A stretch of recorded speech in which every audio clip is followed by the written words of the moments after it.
On connaît désormais les affiches des demi-finales de Coupe du Monde. Argentine-Angleterre sera à l'affiche. On en parle, mais avant ça, générique. Bonjour, bonsoir à toutes et à tous, bienvenue sur la causerie. Très heureux de vous retrouver aujourd'hui pour le débrief, le petit récap de cette journée de Coupe du Monde. 2 matchs au programme. Les 2 derniers quarts de finale de cette Coupe du Monde ont été joués hier avec ce Angleterre-Norvège et ce Argentine-Suisse qui ont fait parler ces 2 matchs-là. Et du coup, on aura une demi-finale entre l'Angleterre et l'Argentine pour une place derrière en finale. Les 2 demi-finales sont connues. Ce sera mardi 14 juillet, France-Espagne, et mercredi 15 juillet, Argentine-Angleterre à 21h. Les deux, il n'y a plus de match dans la nuit. C'est bon, on est sauvé. Le sommeil va pouvoir reprendre ses droits pendant les nuits.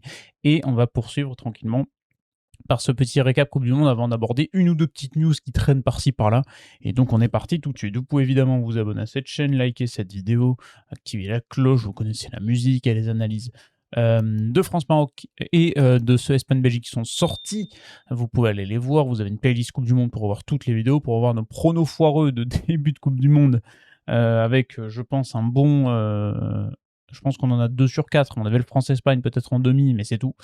Et donc on est parti pour cette petite review. C'est pas du tout la bonne chose que j'affiche, c'est un tweet. On va évidemment parler de ce carton rouge de Brelem Bolo, mais on va surtout commencer par ce Angleterre-Norvège et par le fait qu'on connaît désormais, ça y est, les demi-finales de la Coupe du Monde, France-Espagne, Angleterre-Argentine. Ce sont les affiches au programme, à commencer par ce Norvège-Angleterre. Victoire des Anglais 2-1 grâce à Jude Bellingham. Le doublé donc de Jude Bellingham qui offre donc la qualif à l'Angleterre après les prolongations. C'était un match pas très passionnant en termes de rythme. Je pense que les températures peuvent l'expliquer. Plus de 31 degrés annoncés. Énormément d'humidité aussi du côté de la Floride, de Miami. Et donc forcément, un match physiquement très compliqué. On l'a vu sur la première pause fraîcheur notamment, qui peut-être l'a été nécessaire. Les joueurs tout de suite mettent les draps humides et froids sur la gueule pour se rafraîchir parce que les conditions étaient assez compliquées, ce qui peut expliquer, je pense, le match avec le rythme assez tranquille, une Angleterre qui s'est remis à son meilleur joueur depuis le début de la Coupe du Monde, Jude Bellingham, qui encore une fois était absolument partout hier soir. C'est le joueur qui a tenté le plus de tirs. C'est même un joueur qui, sans ballon, défensivement est très solide depuis le début de ce mondial. Il fait une Coupe du Monde de patron. Le joueur du Real Madrid, c'est assez impressionnant, franchement. Et son premier but ou sa prise de balle, tu le sais dès la prise de balle qu'il va faire mal. Tout de suite, il fait la différence sur son contrôle. Il se l'amène, il frappe. Il trompe Nyland qui est malheureusement fautif sur le deuxième but. C'est une frappe lointaine. J'ai un doute de qui, j'arrive plus à me souvenir de qui fait cette frappe lointaine. Et il est celui qui suit. Il est celui qui va prendre le lead et faire la différence face à une Norvège qui a eu un petit peu de mal à construire, qui a eu, pareil, sur un faux rythme un petit peu. Sur ce début de match, ils sont vraiment outrageusement dominés. Vous voyez le pic de la première mi-temps sur le momentum. Ça correspond au but de Schjelderup, qui est un but cependant magnifique. Le but d'Andreas Schjelderup. Alors je ne sais pas s'il veut centrer ou s'il veut frapper, mais alors le but il est extraordinaire. La trajectoire que prend le ballon est stratosphérique. Et malheureusement, cette Norvège-là a eu du mal à trouver Erling Haaland. 21 ballons touchés en 106 minutes de jeu, c'est compliqué. Il en touche combien dans la surface de réparation? Erling Haaland 5 en 120 minutes. Il n'a pas eu énormément de situations. Il a ce but refusé parce qu'il, enfin c'est pas lui qui marque, mais le but refusé parce qu'il fait faute sur corner. C'est des contacts qu'on voit parfois, je peux comprendre que tu le siffles. Et puis le match, la disaster class offensive, c'est Alexander Sørloth qui a été... on a loué son utilisation sur le côté droit. Là, hier, c'était vraiment pas le grand match d'Alexander Sørloth. Très brouillon, beaucoup de mauvais choix, beaucoup de ballons perdus, et puis ce 2 contre 1 qui, voilà, Thierry Henry se retournerait sur sa chaise, on va dire, parce que voilà, il disait, tu sais pas faire un 2 contre 1, t'es un professionnel, tu sais pas faire un 2 contre 1, il sait pas faire un 2 contre 1. Alexander Sørloth, il l'a montré, parce que c'est le but du 2-0 en fait. Je pense que parmi tous les choix possibles à faire sur ce 2 contre 1, il prend le plus mauvais, c'est simple. Ralentir, s'arrêter, alors que tu peux soit continuer pour les frapper parce que le défenseur vient pas forcément te fixer, tu peux essayer de servir Haaland même s'il est sur la trajectoire de passe. Enfin, il y a plein d'autres solutions à faire et il prend la moins bonne et donc forcément il le rate. Et ça fait très mal parce que c'est une balle de 2-0 qui doit finir au fond. Les Anglais se sont fait un petit peu peur et les Norvégiens ont failli être froids, mais malheureusement cette Norvège passait à côté. Les Anglais ont globalement dominé leur sujet. sur un match sur un rythme assez tranquille. On va revenir sur le premier but de l'Angleterre, qui aurait dû être annulé, parce qu'en fait, sur le dégagement de Nyland qui amènera derrière la récupération d'Anderson et le but de Bellingham, la FIFA a posté la vidéo sur Twitter. Le ballon aurait touché la caméra, la spider cam en haut, ce qui aurait dévié sa trajectoire, et normalement, du coup, c'est arrêt de jeu et ballon, je crois que c'est balle à terre, il me semble, la règle, ou alors c'est peut-être 6 mètres à rejouer. Mais le jeu doit s'arrêter, et là, le jeu n'a pas été arrêté par c'est la VAR qui doit voir ça. Parce qu'en fait, vous voyez la courbe du ballon, là, les petites ondes qui ont fait parler notamment lors du Portugal-Croatie, où on a vu qu'il y avait une tête croate qui avait touché le ballon, qui avait raflé le ballon, parce qu'on a vu le petit pic au niveau de la puce qui est mis dans le ballon. Là, la puce n'a rien donné, c'est pour ça que les arbitres ne sont pas revenus dessus. Alors que visuellement, le ballon a quand même une trajectoire très bizarre, où tu sens qu'il heurte quelque chose et qu'il retombe d'un coup comme ça du ciel. Donc c'est assez chelou. Mais voilà, ça n'a pas été sifflé. Normalement, je pense que à l'œil nu, tu arrives quand même à un peu le voir. Alors peut-être que finalement non, c'est un effet d'optique, etc. Mais le ballon, il a quand même une trajectoire très bizarre. La Norvège s'est plainte dès ce moment-là. Ça n'a pas été revu par la VAR. Écoutez, ça a été validé. Bon, ça fera parler. C'est logique. Et c'est vrai que la trajectoire du ballon est assez bizarre. Solbakken, l'entraîneur norvégien, a dit bon, ben voilà, c'est comme ça, on va pas revenir dessus. De toute façon, le match sera pas rejoué. Et ils ont été déçus. La Norvège gardera quand même, je pense, un bon souvenir de cette Coupe du Monde. Ils ont quand même fait un très très beau mondial, les Norvégiens. C'est pas franchement, premier mondial depuis 98. T'arrives pour la première fois de ton histoire en quart de finale. T'es quand même pas ridicule sur le match. T'as notamment sur une période beaucoup plus d'occasions.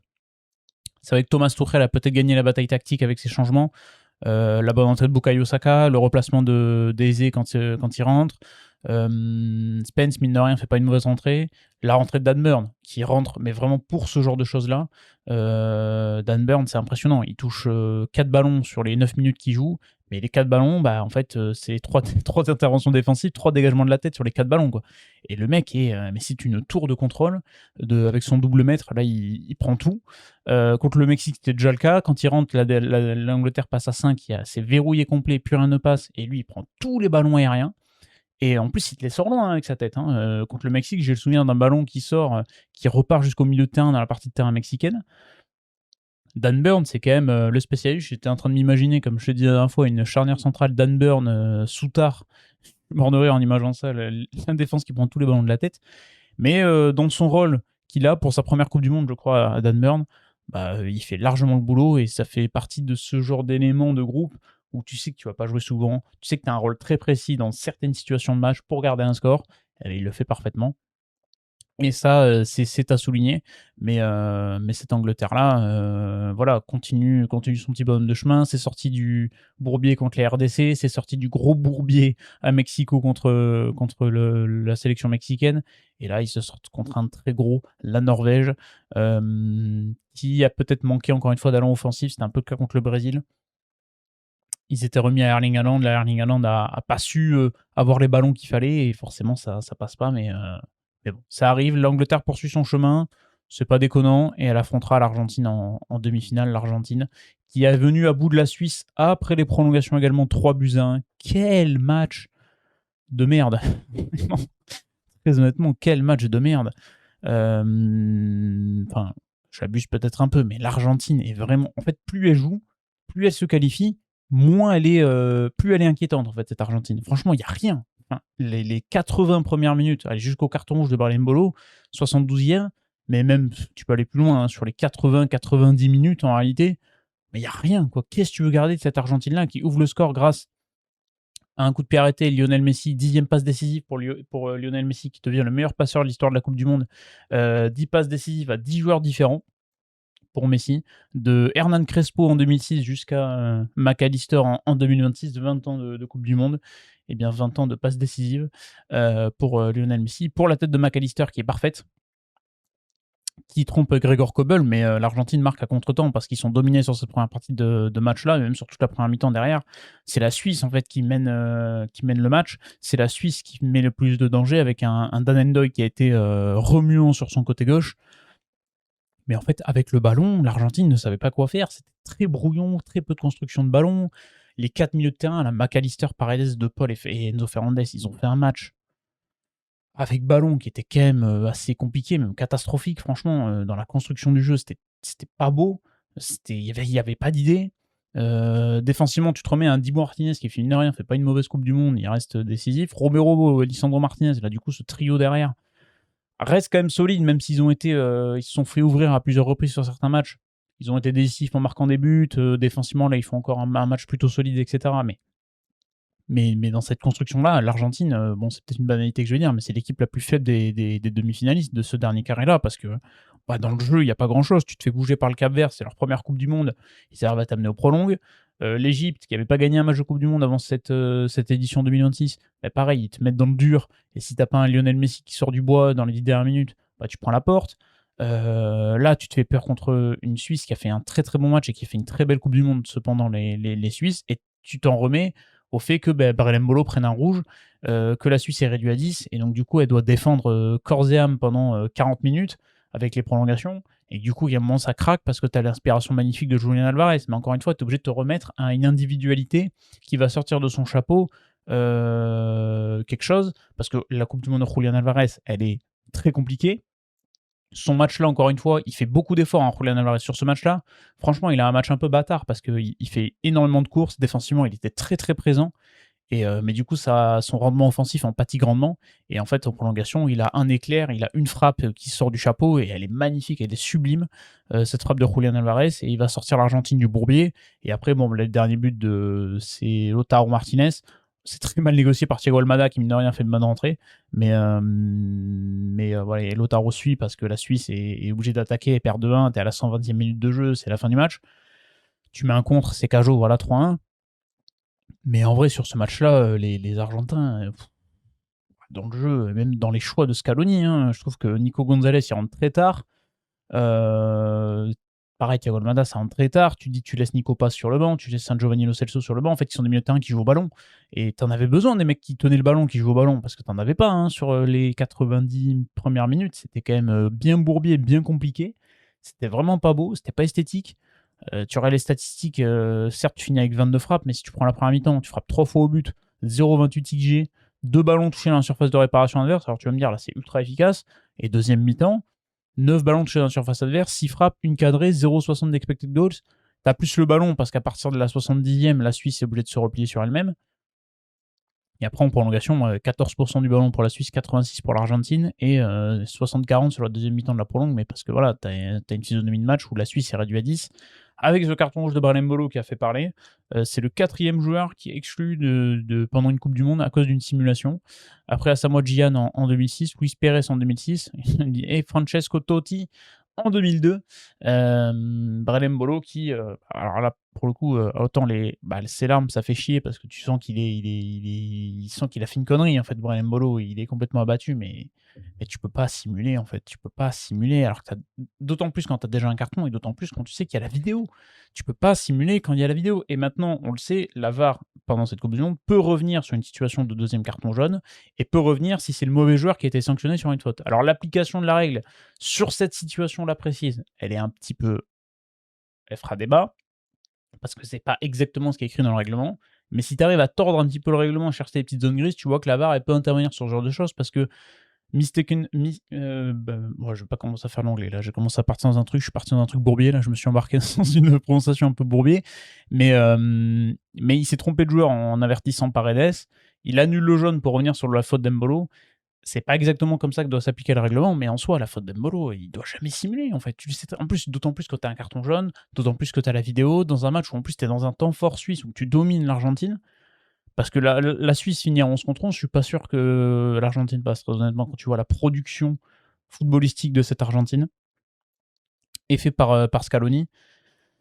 En soi, le rouge, il est là, quoi. Donc, simulation, c'est carton jaune. Tu avais déjà un jaune sur la première, en plus. Bon, la première, il mérite le carton, là, il n'y a pas de souci. Tu prends rouge. Bon, voilà, ça tombe encore contre l'Argentine, donc c'est pour ça que ça fera forcément parler, plus que contre une autre équipe. Mais encore une fois, là, la faute de Brelem Bolo, tu ne peux pas faire ça, quoi. Tu peux pas faire ça à ce moment-là du match, dans un quart de finale de Coupe du Monde. C'est vraiment, vraiment dommage. Et encore une fois, cette Suisse-là, elle sort avec des regrets, en fait. Et tu te dis, ils auraient pu aller chercher une demi-finale de Coupe du Monde, ce qui aurait été inédit, il me semble, pour la Suisse, parce que c'était leur premier quart de finale depuis 1954. Et l'Argentine enchaîne un 16e match de Coupe du Monde sans défaite, une 16e victoire consécutive, je crois, ou non, une 12e victoire consécutive, je crois, en Coupe du Monde. Enfin, c'est quand même stratosphérique, mais alors dans le jeu, qu'est-ce que c'est poussif. Et en fait, je vois pas comment cette Argentine-là, alors on est sur 90 minutes, ça reste un match, on sait jamais, t'as un facteur X Messi contre l'Angleterre, mais tu me dis l'Argentine prend Piquet contre l'Angleterre, je te dis ouais, pourquoi pas en fait. Je trouve ça plausible parce que tellement dans le fond de jeu, il y a rien. Même si l'Angleterre parfois c'est un petit peu compliqué, mais tu sens qu'il y a quand même beaucoup plus de certitude avec le ballon. Ça me semble assez déséquilibré comme demi-finale, mine de rien, sur le papier, quand tu regardes juste la production. Maintenant, ça reste une demi-finale de Coupe du Monde. Est-ce que l'Angleterre, qui a quand même l'habitude de choquer un petit peu ses grands rendez-vous, va pas avoir un peu les pieds qui tremblent contre l'Argentine? Donc tu sens que eux, par contre, sont animés de quelque chose. On verra.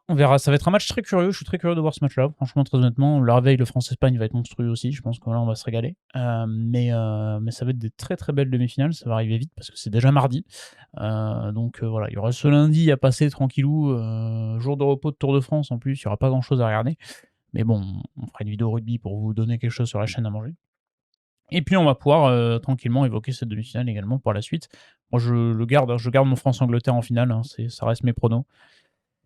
Je vois la France au-dessus de l'Espagne et je vois l'Angleterre au-dessus de l'Argentine. Donc France-Angleterre en finale et puis un petit crunch pour terminer avec une victoire de l'équipe de France. Ça, comme ça, on est tous heureux le 19 juillet au soir. Voilà, bon, pour ce Argentine-Suisse, j'ai pas grand-chose de plus à ajouter. Voilà, à part que bravo Murat Yakin, parce que j'aurais jamais cru que Murat Yakin allait nous amener la Suisse en quart de finale de Coupe du Monde et aller sortir une production quand même solide contre l'Argentine. Ils peuvent avoir des regrets, les Suisses. Mais bravo à Murat Yakin. Info équipe de France, on finit par deux petites infos comme ça cadeau. Upamecano et Saliba étaient absents de l'entraînement du jour à 3 jours de la demi-finale. Attention, le monde tremble, mais non. Saliba a un programme un peu spécial à cause de ses blessures au dos. On sait depuis quelques mois, il est gêné par des douleurs au dos, donc il est toujours ménagé. Il a un programme un peu aménagé, spécial et tout, William Saliba. Et Upamecano, c'était juste physiquement, tranquillement le préserver parce que il a quand même enchaîné pas mal de matchs entre le Bayern et là, des gros matchs à haute intensité en plus, parce que le Bayern de compagnie, c'est juste qu'il cavale quand même pas mal. Donc on les préserve tranquillou. Mbappé a repris également la séance collective avec sa cheville. Pas d'inquiétude. Donc normalement, voilà, Aurélien Tchouameni a également repris. Je crois qu'il est apte à expliquer l'équipe pour le match contre l'Espagne. Donc normalement, tout le monde devrait être à 100% et présent pour la demi-finale contre l'Espagne. Marcus Thuram a également repris, mais ça c'était avant le match contre le Maroc, il était apte. Pareil, tranquille. Normalement, tout le monde devait être là. Côté espagnol, je crois qu'il n'y a pas non plus de pépins. Donc ça devrait le faire. Et la petite info concerne aussi le Sénégal, c'est Papio et son staff qui ont été remerciés. Papio n'est plus sélectionneur du Sénégal, le staff est également remercié. On sait que c'était un peu le bordel en interne du côté du Sénégal. Je ne sais pas si vous avez suivi un peu ce qui s'est passé avec notamment les déclarations de Pape Gueye également après l'élimination contre la Belgique. Il y a eu la fédération sénégalaise a également été épinglée pour un peu un manque de professionnalisme pendant cette Coupe du Monde. Papio était un petit peu aussi sous le feu des critiques pour ses choix avant, pendant cette Coupe du Monde. Et du coup, il a été remercié. À voir comment le Sénégal repart. J'ai vu qu'il y avait des rumeurs Patrick Vieira, il y avait des rumeurs Habib Beye, il y avait des... Voilà. Donc on verra ce que fait le Sénégal. J'ai l'impression qu'il y a besoin d'un peu une refonte un petit peu intégrale, que ce soit au niveau de la Fédé ou au niveau du staff et de l'entraîneur. Parce qu'il y a normalement... Au niveau talent footballistique, ce Sénégal-là a tout. Il faut maintenant structurer tout ça et mettre un petit peu plus de rigueur peut-être qu'ils l'ont eu pendant cette Coupe du Monde pour les Sénégalais. Voilà, c'était les petites infos du jour, tranquillou. Et on peut désormais se quitter. C'était un petit récap rapide de match, une info équipe de France, une info annexe. Et puis tranquillement, voilà, n'hésitez pas à faire votre point en commentaire sur ce Angleterre-Norvège avec cette décision du premier but anglais qui aurait pu être annulé et ce Argentine-Suisse avec ce carton rouge qui a fait également parler sur Brel Mbolo. Voilà, j'ai plus qu'à vous souhaiter un très bon dimanche. Buvez de l'eau à cause de la canicule parce qu'on crève de chaud dans ce pays. C'est quand même assez fou. Et puis voilà, regardez l'étape du Tour de France, on va se régaler. Une belle étape bien vallonnée comme on les aime. Demain, il y aura tranquillement une vidéo en rugby. Et puis j'ai plus qu'à vous souhaiter une très très bonne fin de week-end. Je vous dis à demain. Ciao tout le monde.